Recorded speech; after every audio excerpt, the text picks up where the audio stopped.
Hello again, Farmer Jim with Meet Your Local Farmer, your Cape Cod farmer. I'm here today with a very large supporter of local businesses, which they have been one of the driving forces to local, sustainable, buying local, using local, employing local, having things manufactured local to make the economy be local. They've had to buy regionally and nationally, and they've slowly but surely are coming around to using everything that they possibly can. And I am here with Beth at Cape Cod Beer. Cape Cod Beer's been around for 9 years. I remember Todd and Beth when I didn't even know Beth. Todd was down at the High Port in West Hyannis Port, and he was a one-man crew, and I was lugging spent grains out from him. Absolutely. When he couldn't do that. Beth, give us a little more history of Cape Cod Beer and your inspiration and why Todd would give up a nice job to be a brewmaster. It's a really good question. Thanks for coming. We're really glad that you came and picked us and to spotlight our business. We started this business because my husband loves to make beer. And so he has a passion for it, and we moved here for him to brew for the High Port. And when that didn't work out in terms of their business, we basically scraped together every penny we had and bought the equipment from them out of bankruptcy, brewed over there for a year while they were still in business and a year while they were gone, and then eventually found this space at Finney's Lane and painfully took all the equipment out of the old building and moved it over here, and have basically, we're committed to making fresh local beer. That's our primary thing, and so we've always just kind of grown our business in the way we can that we feel is manageable for us. And so over the years we've gone from a one guy delivering beer in my minivan to, I think at this point we have 15 full-time employees. Right, and getting to that employees, a lot of your employees come here to learn to be brewmasters from Todd, because Todd has such a wonderful reputation as a brewmaster. And it's Cape Cod beer, it's not New England beer, it's not Boston beer, it's Cape Cod beer. We've been blessed to have to find people that want to work here and that have passion for the same things we have passion for. And so we have some people that have been here since close to the beginning. We've had people that are moved to the Cape to work for us, and a whole combination of in between. We don't often have openings actually to learn how to be a brewer. We currently just posted a entry-level production assistant. You become a production assistant, you become an assistant brewer, you become a brewer. There's a lot of hard work. It makes it sound like you just do 1, 2, 3, but a lot of hard work. Brain surgeons didn't become a brain surgeon in a year. Exactly. They didn't get that on the internet either. No. And so, but you have to have a lot of passion for what we do, because it's a lot of work. It's, I still think farmers is harder work than being brewers, but we have obligation to the product we make 24 hours a day. Right. Well, getting back to farmers, and the reason we're doing your show is not because it's a local business. We're doing this show because we want to highlight your business, and beer. To make beer, somebody had to grow what, where, to make a beer. And so beer's 4 ingredients: water, malt, hops, and yeast. Water's the primary one, but nobody really makes that. I mean, we have to care for the land and take care of our water supply. But, malt is, in our case, malted barley or malted wheat. Unfortunately, nobody's growing that on Cape Cod right now. Not a lot of people growing it in Massachusetts. There's one malt house in Western Mass, and we're going to hopefully be able to do a little bit with them this year, but they just can't grow enough. So most of our grains come either from, at this point, from Canada or the UK, where it's grown and malted in the country. Right, but that's a specialty type beer. Absolutely. And if we could do it locally, we would. Absolutely. Hops are an ingredient that is also grown agriculturally, and all of our hops come from the Pacific Northwest. Now, here's a little trivia. Did you know 100 years ago most of the hops were grown in New England? I've heard that. And I have met people that have heirloom hops or original hops and we've seen a lot of wild hops. I've met people from the outer Cape that have like large quantities of hops. If you actually drive down the end of Long Beach Road in Centerville, there's actually wild hops right there. There's a lot of poison ivy too, so be careful.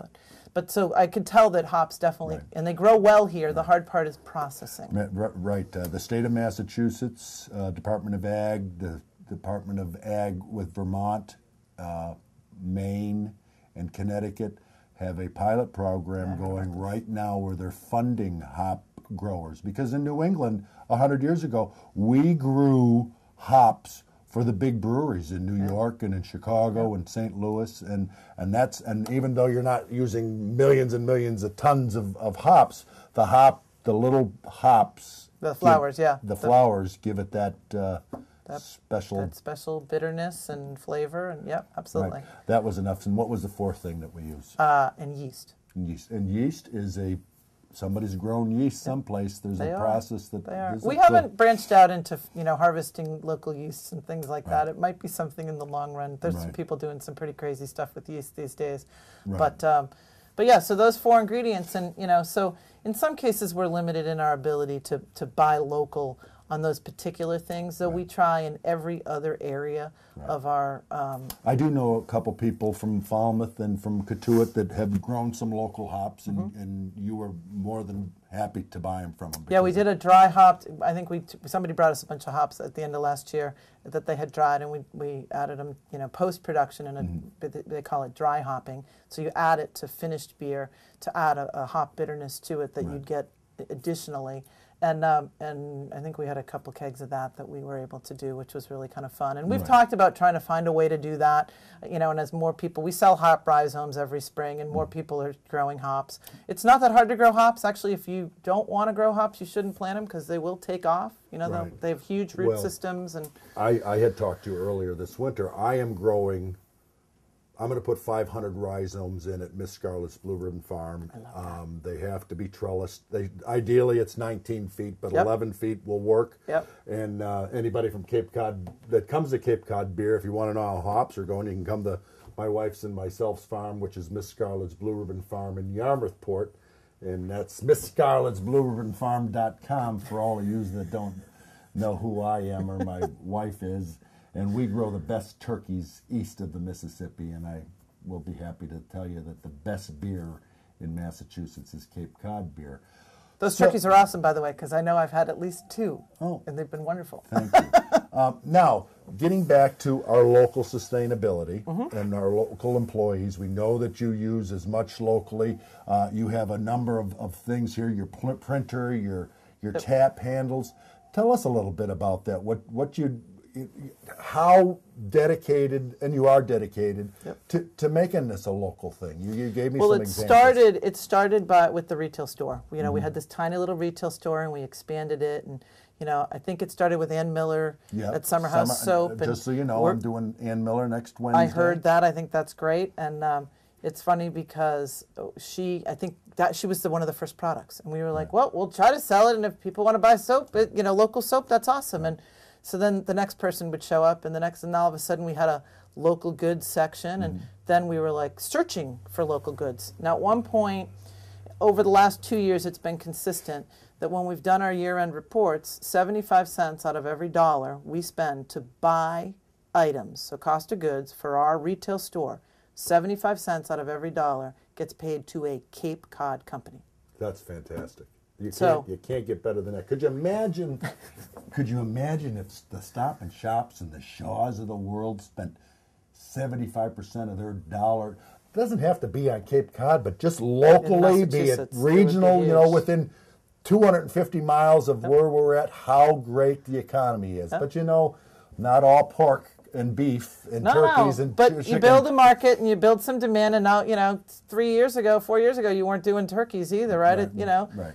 And so what happens is you start to build a demand. And so what we realized was this made us feel really good, because we want to be part of that buy fresh, buy local thing, and but we couldn't buy grain here, and we couldn't buy hops here, and we're buying water, lots of water. Right, but to get back to that locally, I do know that Cape Cod Organic Farms. You bought some strawberries from him to make a strawberry. There was something. Yep, some we've type done of some stuff with them. Yep, we try to do stuff with Cape. So then it started with collaborations. We did a coffee beer. We did. I'm going to forget some of them. We did, a bunch of different things. We ended up doing. There's an article about it over there where we partnered with the Cabot's Candies, and they're actually making a product with our beer in it. We have a nice relationship with the John. and the Underground Ian and Lori over at the Underground Bakery, and they make spent grain bread. And now so that's in Dennis. in Dennisport on in Dennis on 6A. Right. And so all of a sudden it was like, well, this is cool. We should do more of this. So then we started looking at, most recently our big projects that we're working on. We buy lots and lots of tap handles every year. We buy them from a company on the West Coast, and they make them, I believe, in China. Probably. I don't necessarily love that. I want to, rather than be U.S. made, I'd rather them be locally made. Right. So we started, we've started playing around with other tap handles. Some of them we do, and the folks at Barnstable Bat, this is a shovel we actually bought at Bradford's, I believe, in Hyannis, and Barnstable Bat laser etches them. And for Barnstable Bat in Centerville, yep. Is Centerville. They make bats. They make professional bats for professional players. Yep, and and they make a lot of for the colleges and everything else. A lot of college bats and local bats, and you can get bats for special occasions. And we have a couple bats around here. I think they're hanging up in Todd's office. So basically, we kept trying to do more and more of that. Now we actually did a tap handle a couple of years ago, which is our harvest. This is really so this cool. is like a piece of wheat or barley, and Steve Swain, who's an artist who lives in the Mid-Cape, has the Frying Pan Gallery in Wellfleet. Now the Frying Pan Gallery is it's a gallery. He's a metal artist. So he does, his big things is he does these huge, beautiful fish. They're like kind of like the bone structure of fish. Right. They're beautiful. So we've done a bunch of stuff with him. He has some of his arts on our T-shirts, and so we just recently made an agreement with him, and he's going to redesign all of our tap handles. So instead of buying these from China, I'm going to buy ones that look like red channel markers that have our logo on them, that are designed by a local artist, and I'm going to pay a local artist to do it. Do I feel better about that? You betcha. Right. Same thing we did with our, we've been buying neck tags to put on our growlers. Every time we sell a growler, it has a neck tag that tells you what brand it is. So recently, Mark Sunderland from Sunderland Printing in Hyannis approached us and said, I want to do that for you. We need to figure out how to do it. And so the complicated part is there's a die that somebody has to make, and he has a guy, I think he's in Braintree, who does them. So they're printed here on Cape Cod, and they're cut in Braintree, and all that money stays right here instead of me sending it to the company that did a great job. They were in like Minnesota or someplace. Right. But they need to be in business. But as the world, but so does Mark Sunderland at Sunderland Printing. That's so, right. We need to have a balance. Yep. There's like your grains. Some of your grains you're never going to be able to get them in Massachusetts because it's not cost prohibitive for a farmer to do that. But if you can get the best product closest, absolutely. So we just keep trying to bring that stuff as close as possible to cut down on the the ecological impact of shipping, of the economical impact of shipping, things like that. And so some of these just go. So explain a growler.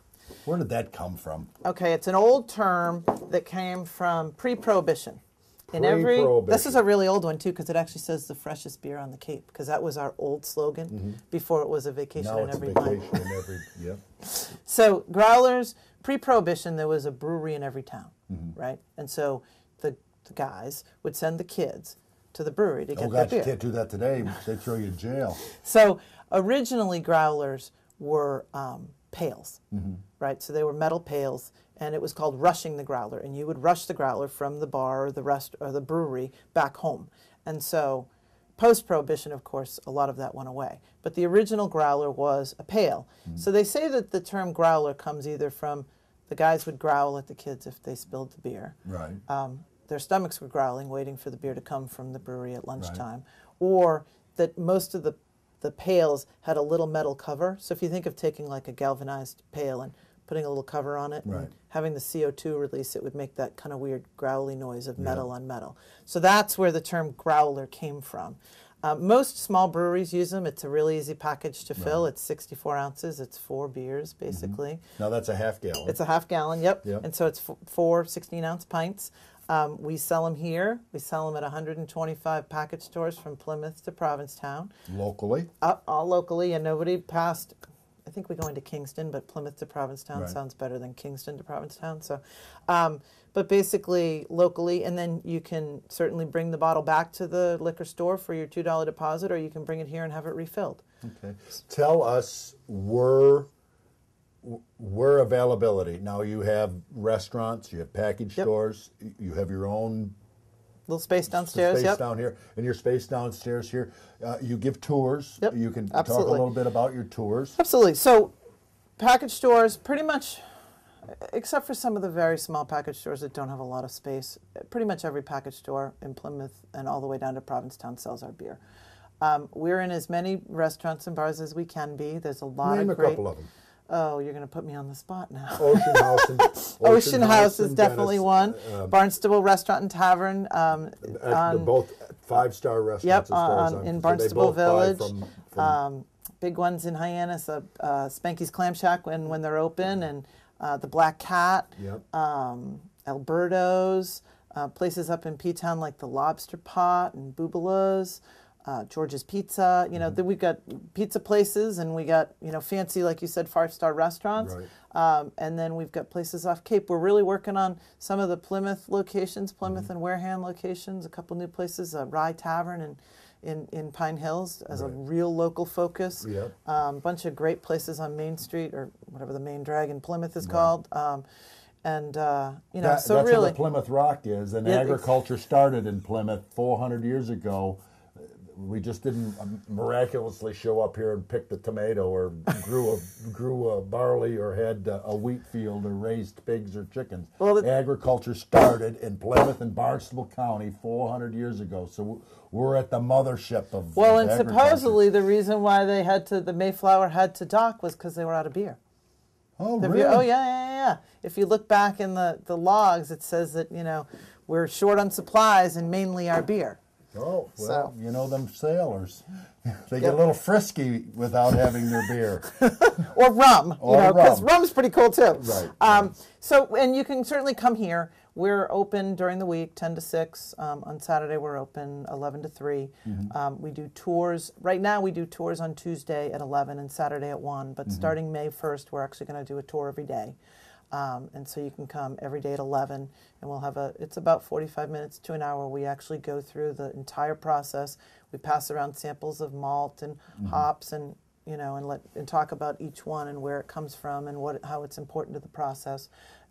If you miss a tour, you can come in anytime we're open and do a tasting. We have a little tasting bar, and you can stand there, and our staff will, you know, the brew crew will walk you through basically the process. Answer any questions, tell you about the beers that you're tasting. As of January 1, we are officially been issued a license by the state and the town to actually serve a beer by the pint. So if you decide you want to come here and you really like our red and you actually want to hang out and watch the guys work, you know, because it's fun to drink while But other you get an people are entertainment working. license with that. We have a hearing next week. Thank you for Nice. asking. Nice, We nice. should have rolled them both together, but Right. no, we're going to go back for another hearing. But hopefully, so we're having an Earth Day event here on Sunday. I think it's the 21st Of April or May? of April. Yeah, of April.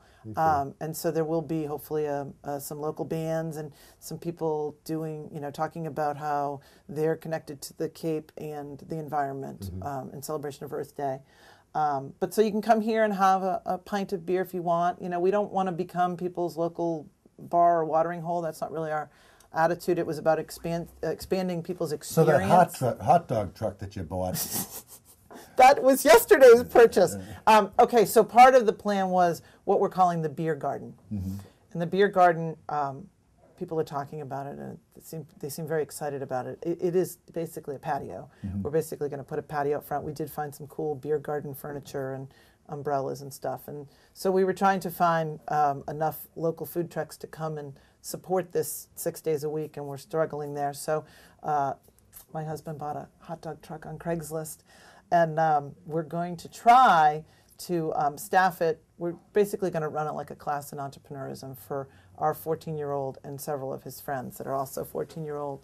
And so they're going to have to write a business plan, and and mission statement and marketing plan, and they're going to have to paint the truck and figure out what kind of hot dogs we're going to serve and how to price them. And there's parents that have already volunteered to be involved, and so we're going to walk them through that, and it's going to be parked right next to the beer garden, so that you can come and have check out the brewery and do a tour and maybe have a beer and a hot dog and then go on and bratwurst would be great too. Yes, we're talking about bratwurst and Oktoberfest. chili dogs. There is rumor that we're talking about having an Oktoberfest here. Right. So maybe we can get some of the local farmers and have a little farmers market. That would be great. It's just great.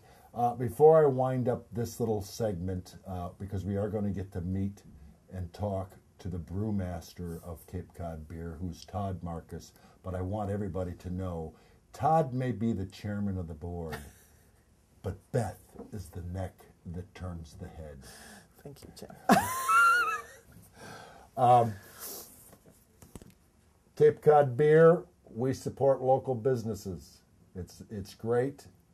If you need to get a hold of me, I'm Farmer Jim at Farmer Jim Cape Cod at Comcast.net. Farmer Jim Cape Cod at Comcast.net. And I'm going to go out on a limb here. Anybody that emails me, I will get you a growler of beer. I want you to email me at farmerjimcapecod at comcast.net, and I will get you a growler of beer. And you can email me with questions, you can email me with answers, or you can just tell me that, what are you doing, Farmer Jim? So, anything else you want to add to this? Just if you haven't come to the brewery, come by and visit. Check Address? it out. We're on Finney's Lane, 1336 Finney's Lane in Hyannis. Website? CapeCodBeer.com, and you can find us on Twitter, and you can find us on Facebook, and you can email us too, and I'll help make sure Jim gets you those growlers. Right. I want to end this segment with buy fresh, buy local, drink fresh, get local, get fresh with a local farmer. I love that. All right. Hello again. We're still here at Cape Cod Beer. It's a fantastic place, and I have the distinguished pleasure of being with the master brewer, Todd. Todd. How are you today, Jim? I'm great. Farmer Jim here. Excellent. Todd, explain the process of beer making. What really, we know millions and millions and millions of people enjoy beer. And have since about 5000 BC, as far as we know. Right. Now, it's still made the same way. We still have malt, water, hops, yeast. Their ingredients 5,000 years ago may have been a little different. All They done didn't, by and farmers. they didn't know what yeast was. Yep. And we could talk about beer as being the beginning of civilization, but that's a story for another time when we actually have a beer that we can drink and talk about. But let's talk about how we make beer here today. So, like I said, we have malt, which is a grain. Typically, it's barley that's gone through a process of modification by a maltster. And what the maltster does is to take the grain after it's harvested from the field, steep it, it begins to grow, and there's the process of the generation of starches and enzymes in the middle of the little seeds, which eventually, if they were in the ground, it would use for energy to grow out of the ground and create a new crop. Well, the maltster knows to stop that process short, leaving those starches and those enzymes in just the right condition that we like as brewers to be able to use them in our beers.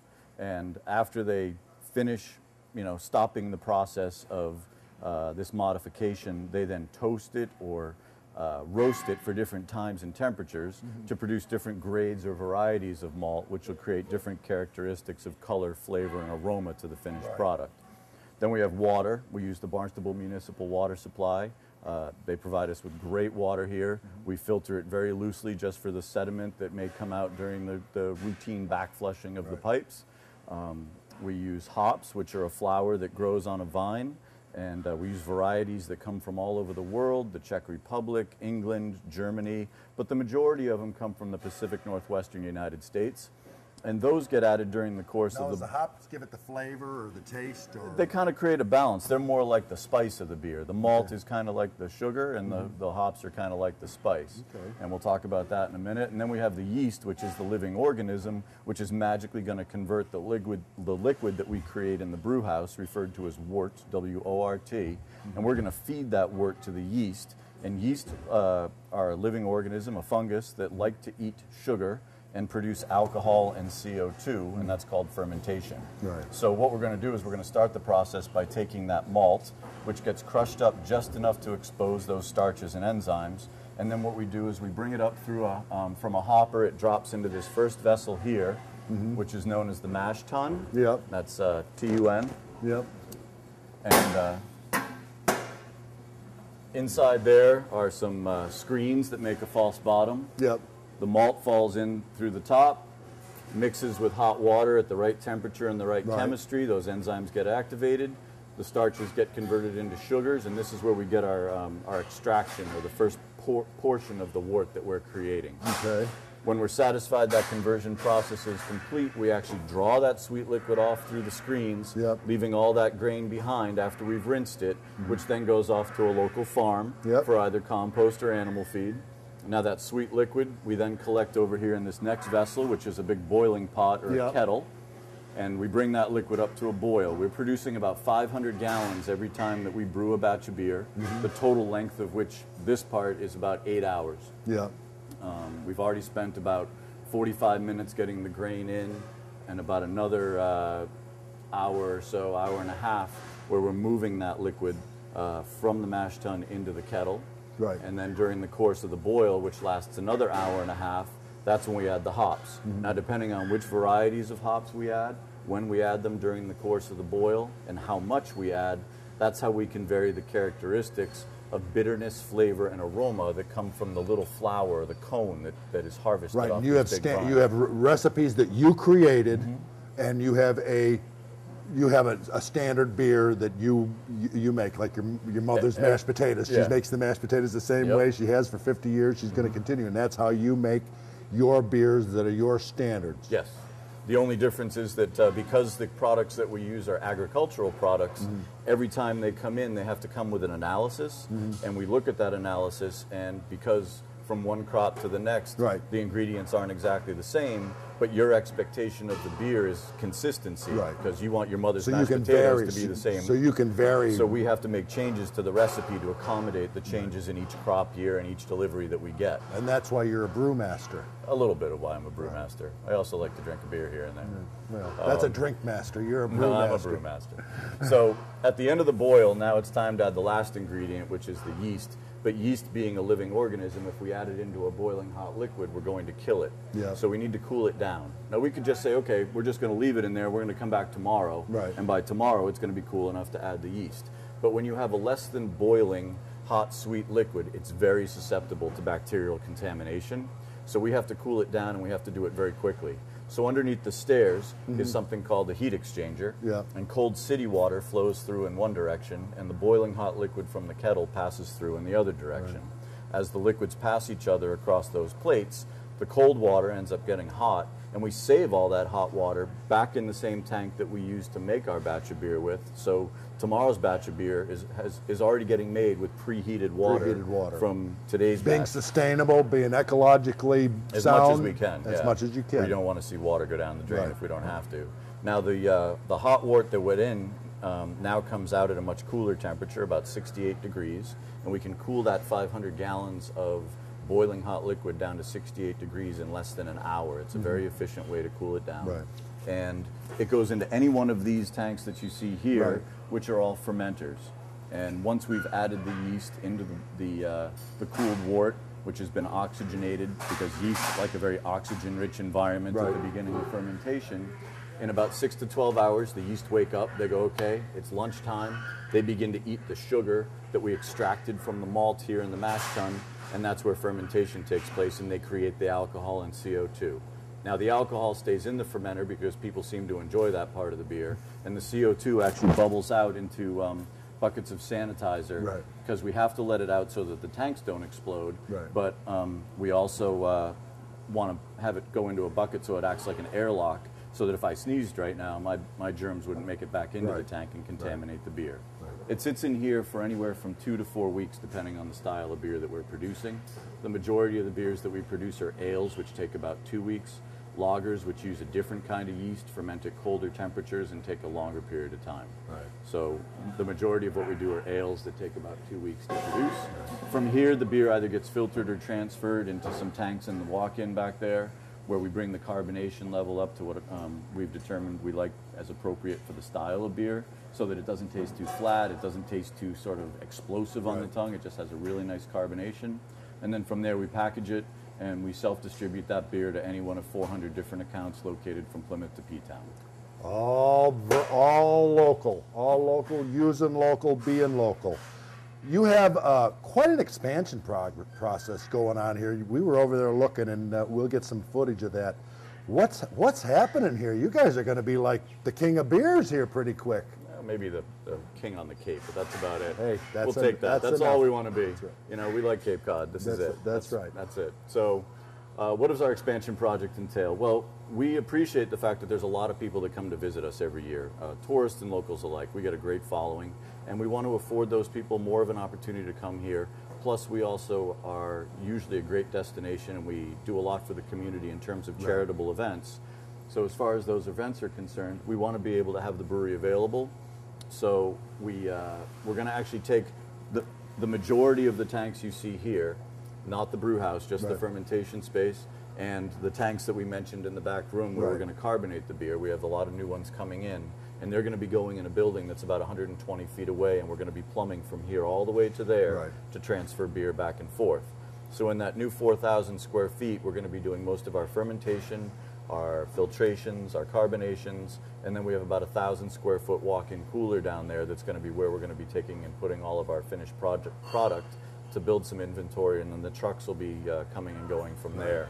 And now we'll have a much more open space. You'll be able to see in here more, because each expansion I've done over the last couple of years has tucked more stuff in here, making it more difficult for people to come in here and see what it is we're doing. We want to make sure people can come in and understand as we're giving the tour that they're not just looking at the back of tanks anymore.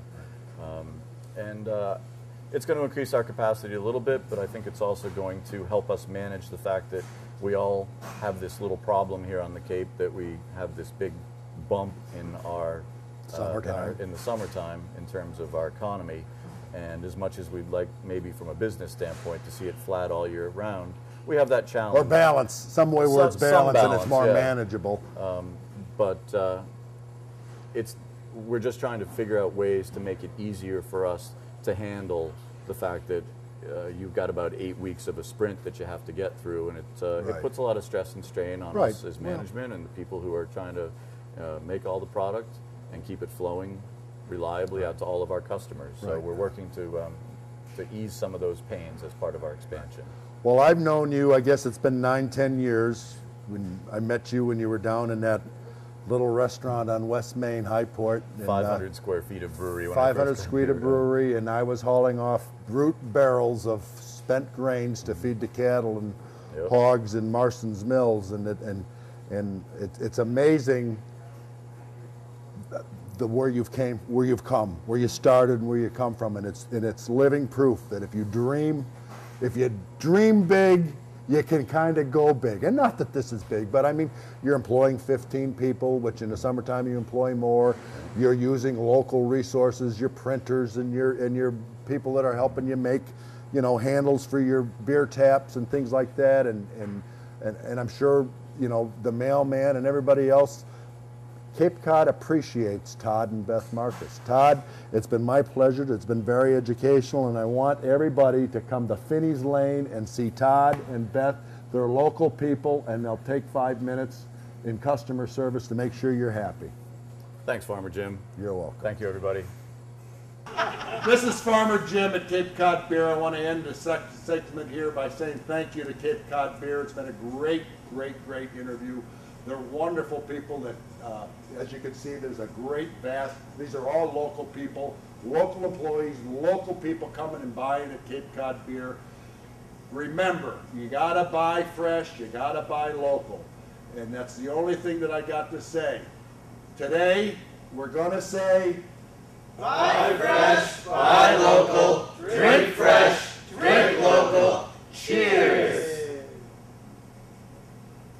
And remember, get fresh with your local farmer. Farmer Jim. And on the 8th day, God looked down on his planned paradise and said, I need a caretaker. So God made a farmer.